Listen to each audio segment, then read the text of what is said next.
Amadou Hampâté-Bâ, Vie et enseignement de Tierno Bokar, sous-titre 4 du chapitre 2, Rencontre de Tierno Bokar avec Chérif Hamallah. C'est en 1937, soit un an environ après le retour du shérif de la Côte d'Ivoire, que Tierno Bokar eut l'occasion de se rendre à Nioro, comme il le souhaitait depuis si longtemps. Cette année-là, Tierno avait été appelé à Bamako pour présider au partage de la succession de son demi-frère aîné, Amadou Salif Tall. Son ami fidèle Tidjani Amadou Ali Thiam l'accompagnait. À 62 ans, Tierno Bokar se rendait dans une très grande ville pour la première fois, ses précédents déplacements l'ayant mené au plus loin à Ségou et à Mopti.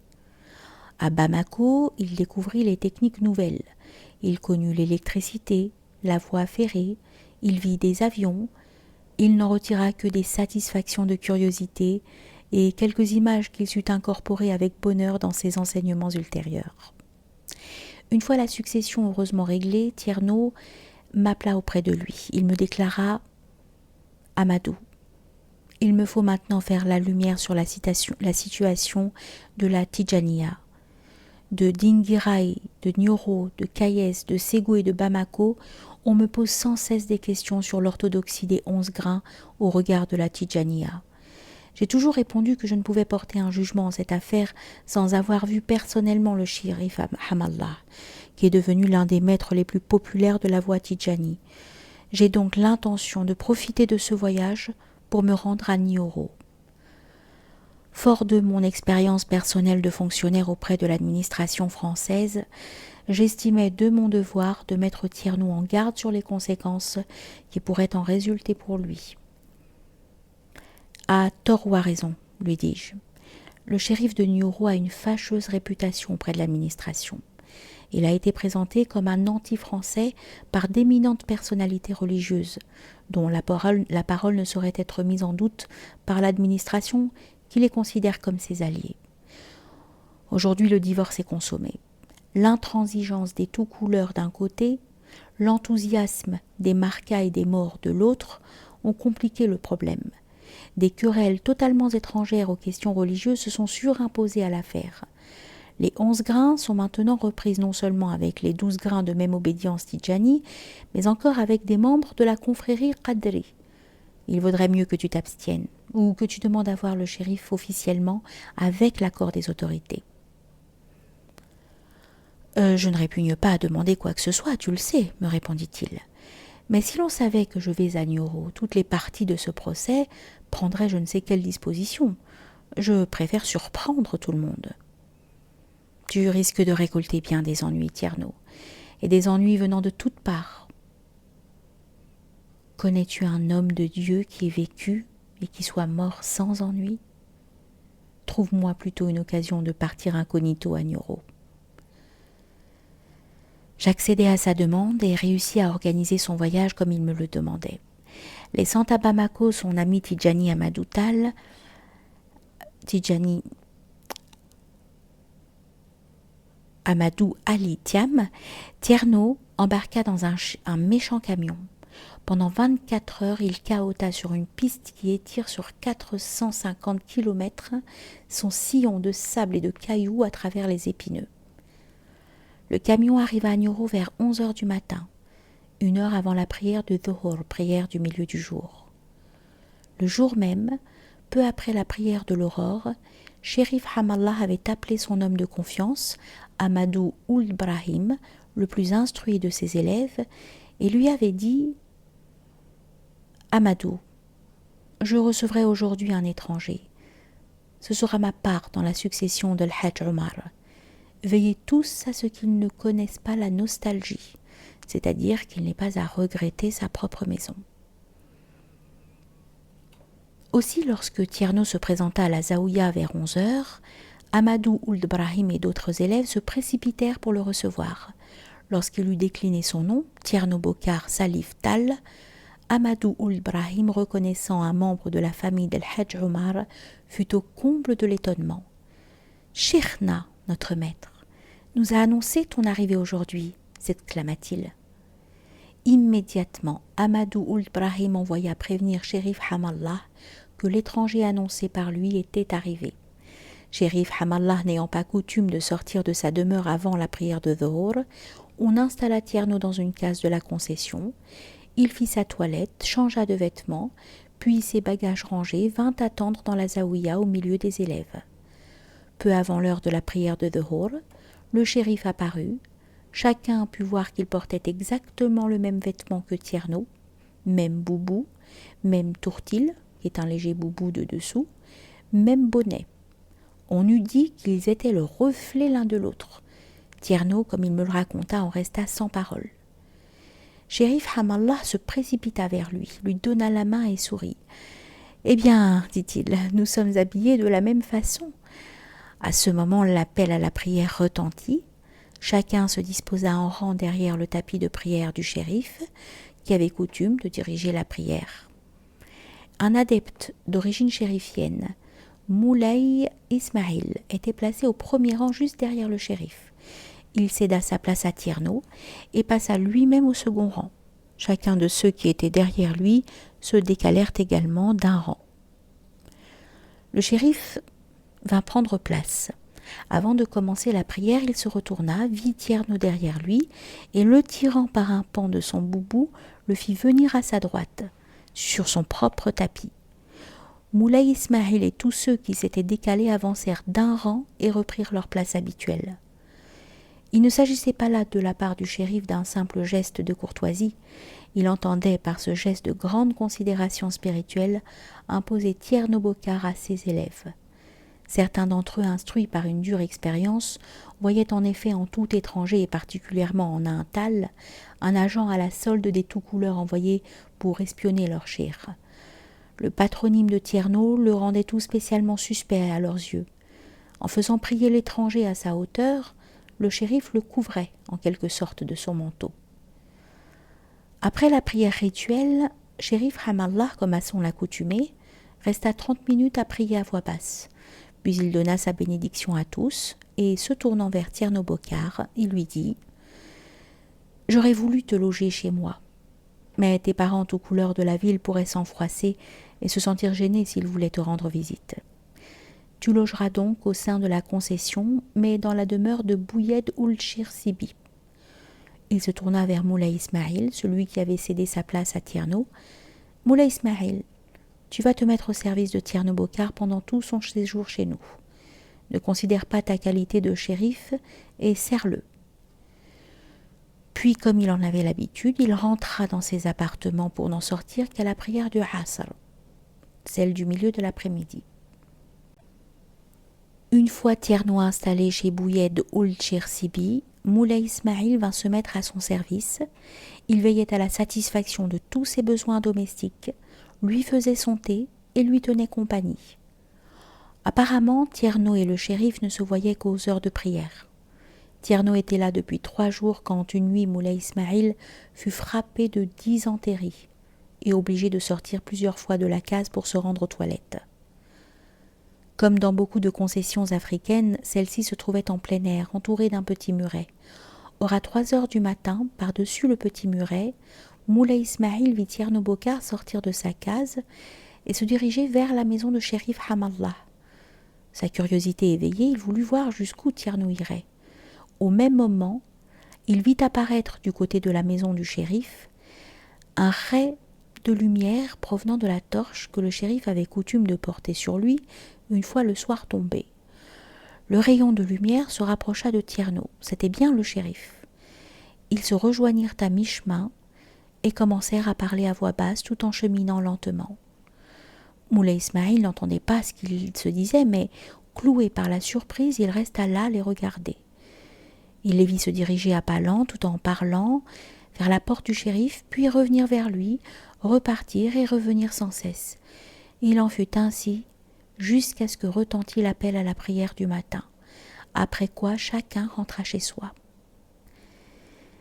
C'est ainsi que Moulay Ismail découvrit que Tierno Bokar et Shérif Hamallah se voyaient chaque nuit, à partir de 3 heures du matin, quand toute la zaouïa était plongée dans le sommeil. C'est dire que durant son séjour, Tierno dormit fort peu. Il n'utilisa d'ailleurs jamais le lit que le shérif avait fait préparer pour lui. Quand le sommeil le prenait, il s'allongeait sur la peau que son hôte lui avait offerte en guise de tapis de prière. Tierno resta 15 jours dans la zaouïa de Nioro. Plus tard, il me dit avoir eu 15 entretiens avec le shérif, ce qui signifie qu'ils se virent chaque nuit et dès le début. Au cours de leurs entretiens nocturnes, il put, me dit-il, poser au shérif toutes les questions qu'il voulut en vue de déterminer sa position. N'oublions pas que, depuis la lettre de Alpha Hassim Tal, il était informé de certains moyens occultes permettant de reconnaître le nouveau pôle de la Tidjaniya. Toujours est-il que Tierno, qui n'était pas un naïf, fut entièrement convaincu de la validité spirituelle de Shérif Hamallah, tant sur le plan de la Tidjaniya que sur le plan islamique en général. Aussi lui demanda-t-il de lui renouveler son wirdou dans la formule des 11 grains, ce que le shérif accepta. Une grande réunion rassemblant tous les élèves fut organisée à cet effet quelques jours avant le départ de Tierno. Celui-ci s'assit sur ses talons face au shérif, les mains croisées sur les genoux, le buste affaissé, le menton sur la poitrine. Shérif Hamallah, qui était plus jeune que Tierno, lui demanda « Tierno Bokar, de nous deux, lequel est le plus âgé ? Je suis né avant toi, mais tu es plus âgé que moi. Nous aurions souhaité que la descendance d'El-Hajj Omar fût tout à ton image, mais ce que Dieu fait est bien fait. Tant qu'il existera des descendants d'El-Hajj Omar sur cette terre, il y en aura toujours au moins un qui héritera l'amour de son ancêtre pour le prophète et pour sa descendance. » Après un instant de silence, le shérif attaqua le vif du sujet. « Bokar Salif, t'est-il arrivé de faire une retraite spirituelle ?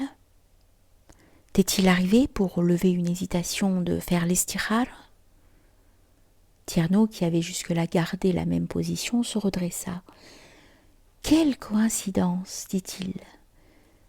Je savais que ce serait la première question que tu me poserais. » Effectivement, j'ai fait une telle retraite. Et voici pourquoi. Depuis quelque temps, l'obscurité régnait au fond de mon cœur. Je recevais des lettres de mes parents en Foutanké et même du shérif El-Mourtar, me disant qu'il ne fallait pas suivre le chemin de shérif Hamallah, et que ni eux ni l'administration ne souhaitaient voir les foules s'engager derrière lui.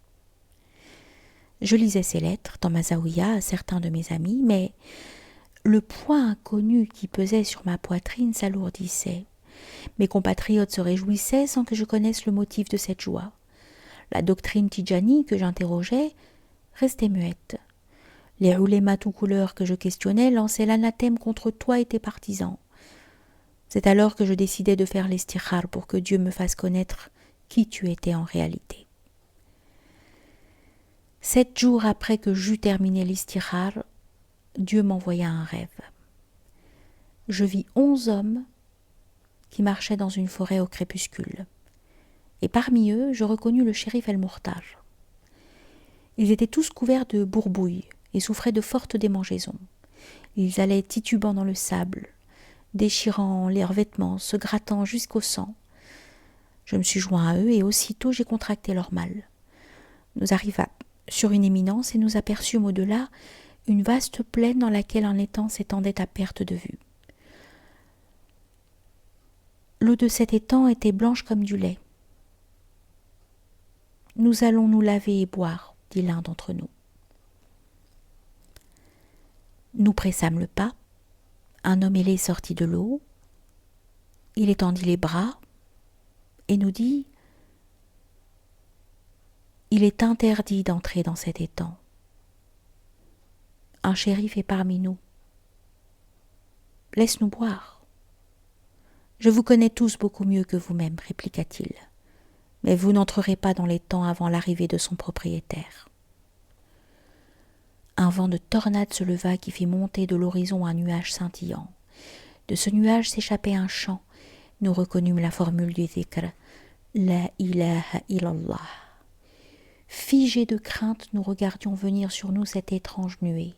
Elle arrivait dans le ciel comme un cheval au galop. Lorsqu'elle fut parvenue au zénith, elle se désagrégea. Elle était faite d'une foule d'hommes ailés et le mouvement de leurs ailes provoquait le sentiment qui nous avait frappés.